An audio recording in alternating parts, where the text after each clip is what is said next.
জীবন এইভাবে কষ্ট কইরা মাটির হাড়ি পাতিল বানাইয়া সেগুলা হাটে বেচা জীবন ধারণ করলাম, কোনো সুখের মুখ দেখলাম না। জানি কবে সুখ পামু।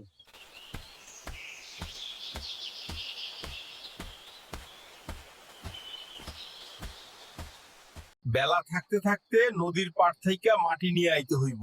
সন্ধ্যা নামার আগেই ঘরে ফিরতে হইব। যাই, তাড়াতাড়ি যাই। আরে নদীর পাড়ে এটা কি পইরা আছে?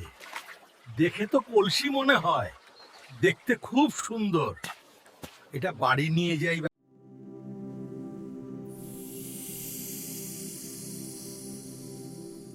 এ কি হচ্ছে এই সব? কলসির ভিতর থাইকা এত আলো বের হইতাছে কেন? সোনা বের হইতাছে কেন? সোনা সোনা বের হইতাছে। আমি ধনী হইয়া গেলাম, আমার আর কোনো কষ্ট থাকবো না। আমি আজ এই সোনা স্বর্ণকারের কাছে বিক্রি করে ধনী হয়ে যাব।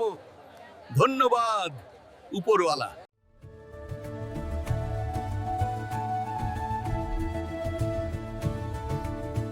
বাবু, এই যে সোনা নেন আর আমাকে টাকা দেন। 5,000 টাকা দিলাম। হুজুর, আমাকে একটু সাহায্য করুন। যা ফকিরের বাচ্চা। হায় হায়, আমার কি সর্বনাশ হইল। বেশি লোভ করতে